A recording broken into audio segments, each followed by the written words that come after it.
Hello friends, मैं हूं अजीज। आप देख रहे हैं मूवी स्टॉक चैनल, जिस पर वादे के मुताबिक मैं फिर से आ गया हूं कई सारी मूवीज की अपडेट लेकर। यानी कि कई सारी अपडेट के चलते टाइम बहुत कम है, इसलिए सीधे मुद्दे की बात करेंगे। लेकिन थोड़े बहुत अगर इंट्रोडक्शन दे दूं तो क्रिस हेम्सवर्थ का थॉर जैसी फिल्म को लेकर थॉर लव एंड थंडर जैसी फिल्म को लेकर कुछ बोलना इसी बात का हिंट देता है कि उन्हें अगर फिल्म पसंद आ रही है, यानी कि उनके पूरे फिल्म टाइका वाइटिटी और क्रू को। लेकिन कुछ लोग थे जो कि फिल्म के आलोचक ही थे, तो उन्हें फिल्म नहीं पसंद आई थी, तो उससे भी रिलेटेड कुछ अपडेट है। इसके अलावा टॉम हॉलैंड सुपर मारियो के यूनिवर्स को लेकर के क्या हो रहा है, और हाँ, गेम की एक और अडेप्टेशन जिसमें फास्ट एक्स यानी कि फास्ट एंड फ्यूरियस के यूनिवर्स से भी रिलेटेड कुछ अपडेट निकल कर आई है। तो अब चलिए उन्हीं सारी की सारी डिटेल्स पर बात करते हैं। लेकिन वो जो कहते हैं ना, छोटी मोटी सी रिक्वेस्ट जो की है इसी चैनल को सब्सक्राइब, वीडियो को लाइक और शेयर करने की, तो प्लीज कर लो।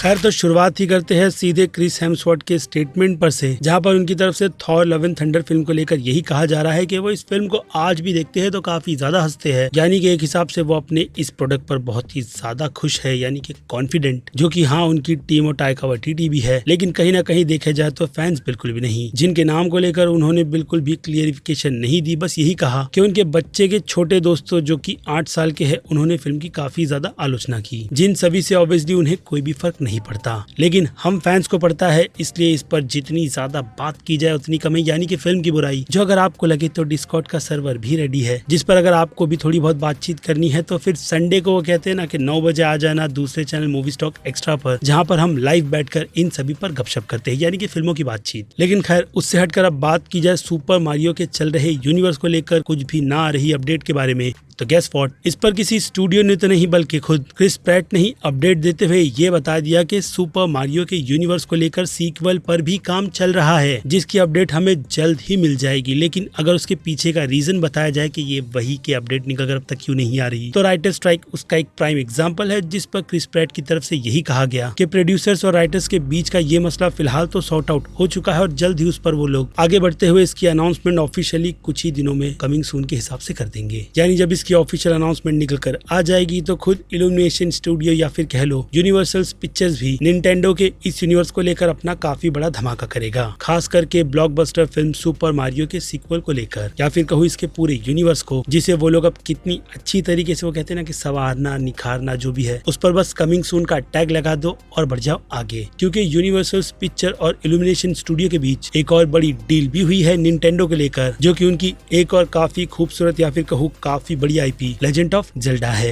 जिसे लेकर मैंने पहले ही बता दिया है कि मैं इस मामले में बिल्कुल भी एक्सपर्ट नहीं हूँ। यानी कि इस यूनिवर्स से रिलेटेड जितने भी गेम आए हैं जैसे तैसे जो भी, उन सब से मेरा परिचय बिल्कुल भी नहीं है। इसलिए इसका यूनिवर्स कितना ज्यादा बड़ा है उसके बारे में मुझे बस ऊपरी तौर पर ही पता है कि ये यूनिवर्स भी अपनी स्टोरी प्रेजेंटेशन में बहुत ज्यादा तगड़ा है। इसलिए इसके जो यूनिवर्स के फैंस है वो दिल से चाहते हैं कि इस पर भी किसी न किसी तरीके के जो गेम के बाद मैसिव सक्सेस की गेम के बाद एक प्रोजेक्ट की फिल्म भी बननी चाहिए। तो इल्यूमिनेशन स्टूडियो उसका टेक यूनिवर्सल्स के साथ मिलकर, जो कि उन्हीं का स्टूडियो है, तो उस पर एनिमेटेड का ही काम कर रहा है। एनिमेटेड फीचर फिल्म, जो कि अब बनने के हिसाब से कितनी ज्यादा खूबसूरत बनेगी बताने की जरूरत नहीं है, इल्यूमिनेशन उसमें बेस्ट है। लेकिन अगर उनके एनिमेशन स्टाइल को देखा जाए तो वो बच्चों को ही टारगेट कर बनाते हैं, जिस हिसाब से उनकी सारी की सारी फिल्में वैसी ही बचकानी होती है। यानी जो सोल फिल्मों में होनी चाहिए असल मायने में, उसे पूरी तरीके से इग्नोर करते हुए ये स्टूडियो बच्चों को टारगेट कर एक अच्छी फैमिली एंटरटेनिंग फिल्म देती है, जिस पर आपका टेक लिख कर बताइएगा। क्योंकि अब इससे हटकर बात की जाए सोनी पिक्चर्स की, तो सोनी पिक्चर्स में स्पाइडर वर्स को लेकर जो बहुत कुछ चल रहा है उसमें सबसे बड़ी अपडेट यही है। यानी कि एक और बड़ा क्वेश्चन मार्क है, टॉम हॉलैंड के यूनिवर्स की स्पाइडरमैन 4 फिल्म कब आएगी। क्योंकि यही एक तरफ इस फिल्म के राइटर स्ट्राइक के चलते एमी पैस्कल ने जो कंफर्मेशन दी थी कि डिले चल रही है ये फिल्म राइटिंग के तौर पर,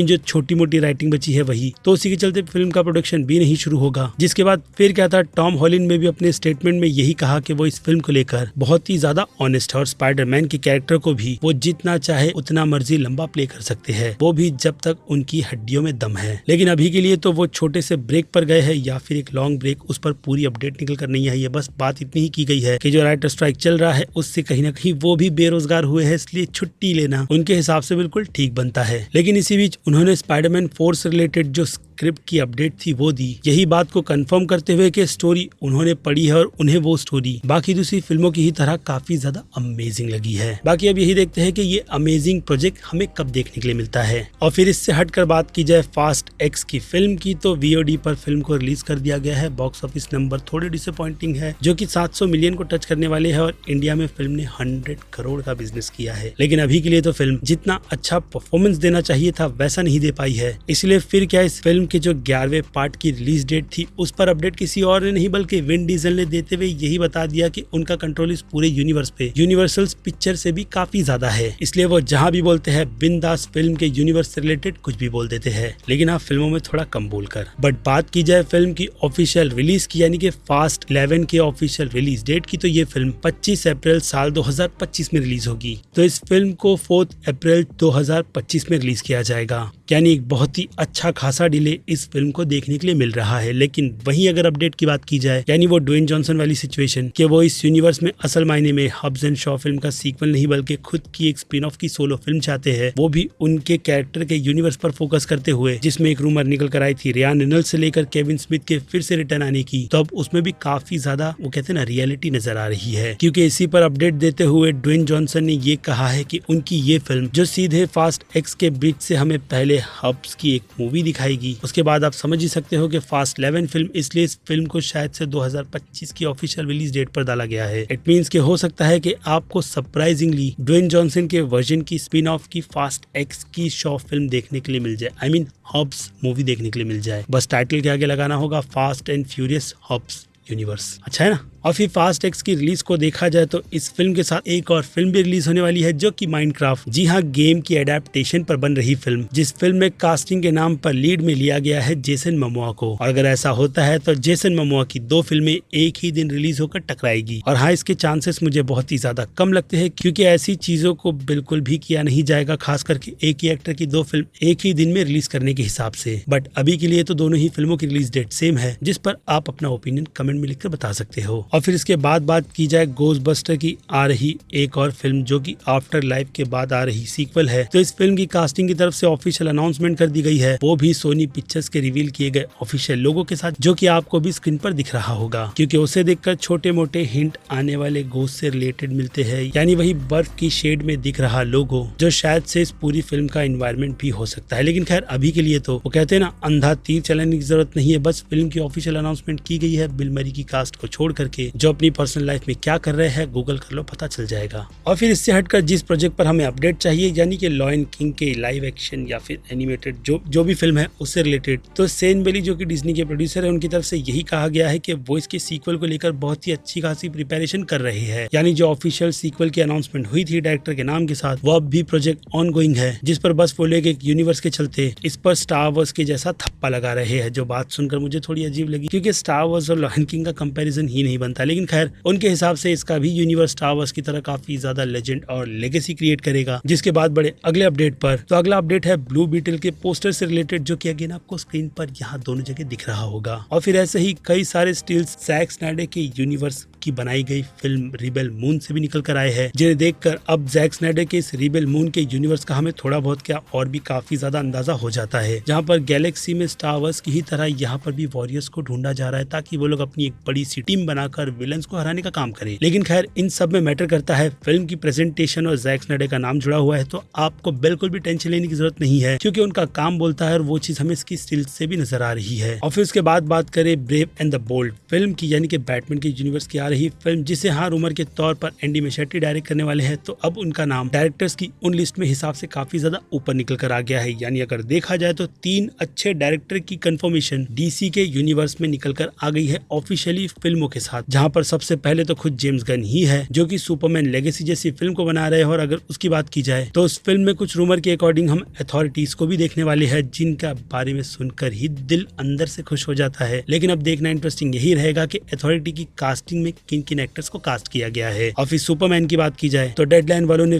फिर से हमें ऑप्शन देते हुए 3 सुपरमैन के एक्टर्स और 3 लुइस लेन के एक्ट्रेस की कंफर्मेशन दी है कि इनमें से कोई ना कोई डीसी के आने वाले सुपरमैन और लुइस के कैरेक्टर का रोल प्ले कर सकती है। जिसके बाद बात की जाए तीसरे प्रोजेक्ट की तो तीसरे प्रोजेक्ट को जेम्स मैनगोल्ड बना रहे हैं, जिस टाइटल का ऑफिशियली नाम है स्वॉर्म थिंग। और उसके बाद तीसरा प्रोजेक्ट एंडी मैशेटी, ब्रेव एंड द बोल्ट, अगर उन्हें प्रोजेक्ट दिया जाता है तो। लेकिन जिस तरीके से उन्होंने फ्लैश में अपनी ट्रीटमेंट दी है, जो कि मैंने अपनी आंखों से पूरी की पूरी फिल्म में देखी है, तो उससे रिलेटेड यही लगता है कि जो बैटमैन की प्रेजेंटेशन उन्होंने दिखाई है फ्लैश के यूनिवर्स की फिल्म में, तो हाँ आगे अगर वो इस फिल्म को डायरेक्ट करे तो बहुत ही ज्यादा बेटर रहेगा। बस शर्त यह है कि आर रेटेड रखो, हम खुश हो जाएंगे। और फिर उसके बाद बात की जाए रॉबर्ट पैटिसन के बैटमैन फिल्म की पार्ट 2 की, तो कुछ रूमर के तौर पर यही कहा जा रहा है कि राइटर स्ट्राइक के चलते ये फिल्म कहीं ना कहीं थोड़ा बहुत डिले होने वाली है। कितना वो मत पूछना। और फिर इसके अलावा मैट रिव्स के यूनिवर्स की द बैटमैन 2 फिल्म की बात की जाए तो रिलीज को लेकर फिलहाल तो रूमर यही चल रहा है कि फिल्म शायद से डिले होगी। रीजन बताया नहीं गया और चांसेस उसके मुझे काफी ज्यादा कम लगते हैं। लेकिन इससे हटकर 2 एक्टर्स के नाम निकल कर आए हैं जो इस यूनिवर्स में एक हिसाब से हमें कंफर्म कर बताते हैं कि हार्वी डेंट यानी कि 2 फेस के कैरेक्टर को इंट्रोड्यूस करवाते हुए बहुत ही बेहतरीन यूनिवर्स दे रहे हैं। और अगर उन 2 एक्टर्स की बात की जाए जो इस रोल के लिए अभी के लिए तो ऑनगोइंग चल रही है, तो वो है जॉश हार्नेट के साथ जोएल एडगर्टन, जो दोनों ही एक्टर मुझे काफी ज्यादा अच्छे लगते हैं। बस शर्त ये है कि स्टूडियो इनमें से किसे पिक करेगा और हमें मैट रिव्स के यूनिवर्स का हार्वी डेंट दे देगा, आई मीन 2 फेस। उसके बाद बात की जाए द थिन फिल्म की, तो द थिन फिल्म के सीक्वल को लेकर जॉन कारपेंटर ने यही कहा है कि उनके पास आइडिया है, अब कौन पिच करता है यानी कौन सा स्टूडियो उनसे वो कहानी खरीद कर सीक्वल बनाने का दिमाग लगाता है, उसके लिए तो हमें वेट करना होगा। क्योंकि यहाँ पर कंफ्यूजन के नाम पर जॉन कारपेंटर की बनाई गई पुरानी कल्ट क्लासिक फिल्म की बात की जा रही है या फिर अभी की आई हुई यानी कुछ साल पहले आई हुई रीमेक वर्जन की, तो वही क्वेश्चन मार्क। आगे बढ़ जाओ, ज्यादा बेटर रहेगा। और फिर बात करूँ how to train your dragon की कास्टिंग को लेकर, तो हाँ पिछले अपडेट में मैंने बात बताई थी इसके बारे में इंट्रो के पहले, लेकिन कंप्लीट नहीं किया था, तो यहाँ पर कंप्लीट कर लेते हैं कि इसे लेकर कास्टिंग से रिलेटेड जो कंट्रोवर्सी बाहर के देशों में हो रही है, यानी कि निको पार्कर को इस फिल्म में हेस्ट्रेट के रोल में क्यों कास्ट किया गया, जो कि बेसिकली ब्लैक है। लेकिन खैर मुझे इससे क्या, फिल्म लाइव एक्शन में बन रही है यही एक बहुत बड़ा क्वेश्चन है, बट अब बनाई जा रही है तो उस पर नो डाउट कुछ जो डाई हार्ड फैंस है वही कंट्रोवर्सी करेंगे। बट मैं पर्सनली उस कैरेक्टर से उतना ज्यादा रिलेट नहीं कर पाया था। बट हाँ फिल्म बहुत ही ज्यादा अच्छी थी, जिसमें अब देखना यही होगा कि ये एक्ट्रेस एस्ट्रिड के रोल को इस फिल्म में कितनी अच्छी तरीके से प्ले करती है। क्योंकि इसके अलावा हेकअप के कैरेक्टर की बात की जाए तो वो रोल अब सीधे मेंशन थेमिस को दे दिया गया है, यानी वो फोन बूथ फिल्म वाला लड़का। जबकि अगर देखा जाए तो असल मायने में ये रोल ऑफिशियली एशल एंजल बिली बैटसन के रोल प्ले कर रहे एक्टर को दिया गया था। लेकिन स्टूडियो के चलते कुछ ऐसा हुआ जिसके बाद उन्हें हटाकर दूसरे एक्टर को कास्ट कर लिया गया, जिस पर जैसे कि मैंने कहा लंबी चौड़ी कंट्रोवर्सी हुई है, लेकिन इग्नोर मारो, ज्यादा बेस्ट रहेगा। और अब आखिर में बात कर ले फिर से स्पाइडरमैन अक्रॉस द स्पाइडरवर्स के यूनिवर्स की, यानी कि स्पाइडर वर्स की। तो उससे रिलेटेड फिल्म के प्रोड्यूसर पहले फिल्म के डायरेक्टर क्रिस मिलर और उनके पार्टनर की तरफ से यही कहा गया है कि माइल्स की ये जर्नी ट्रिलॉजी कर पूरी तरीके से खत्म हो जाएगी, यानी वो स्पाइडरवर्स के तामझाम में ज्यादा बिल्कुल भी इन्वॉल्व नहीं होना चाहते, या फिर हो सकता है कि सोनी पिक्चर्स ऐसा करवाते हुए उन्हें बियॉन्ड द स्पाइडरवर्स जैसी फिल्म बनाकर शट डाउन करने की बात कर रहा हो, जो कि अब मुझे लगता है कि ठीक भी है। क्योंकि आपने सुना ही होगा एमी पैस्कल से खुद ऑफिशियली अनाउंसमेंट के तौर पर कि वो माइल्स के कैरेक्टर को लाइव एक्शन में लाने वाली है, और ऐसा ही कुछ स्पाइडर वुमेन या फिर कह लो ग्वेन स्टेसी को लेकर भी चल रहा है। तो लेट्स सी कि ये फिल्म अब उसी कंटिन्यूएशन के तौर पर सच में सोनी पिक्चर्स के स्पाइडर वर्स को खुद से कनेक्ट करवाती है, या फिर अपनी ट्रिलॉजी का एंड करते हुए माइल्स के कैरेक्टर को भी क्लोजर दे देती है। जो अगर हो रहा है तो आपकी तरह मैं भी काफी ज्यादा संतुष्ट हूँ। हाँ यही वर्ड्स होता है, क्योंकि मेरे हिसाब से हमें जो भी मिला है इस यूनिवर्स से सेकंड पार्ट को देखकर वो हम फैंस के लिए बहुत ही बड़ा ट्रीट था। बाकी अब देखते हैं कि बियॉन्ड द स्पाइडरवर्स उसी कंटिन्यूएशन को आगे कितने केओस बनाकर दिखाती है। जिन सभी पर फिर क्या बनती है आप लोगों की राय, जो कि आप मुझे अब कमेंट में लिखकर बता सकते हैं, क्योंकि वही अपडेट का जो सिलसिला है यहीं पर रोक देते हैं। वीडियो काफी बड़ी हो गई, पता नहीं एडिट करने के बाद पता चलेगा। बाकी हर संडे लाइव का सेक्शन मूवी स्टॉक एक्स्ट्रा पर याद रखना, जिस पर मूवी पर चर्चा करने में काफी ज्यादा मजा आता है। तो अब मिलते हैं वहीं। इसके अलावा मैं हूँ Aziz, movie stock channel like share और सब्सक्राइब भूलना मत। मिलूंगा जल्दी दूसरी किसी वीडियो में। Till then bye.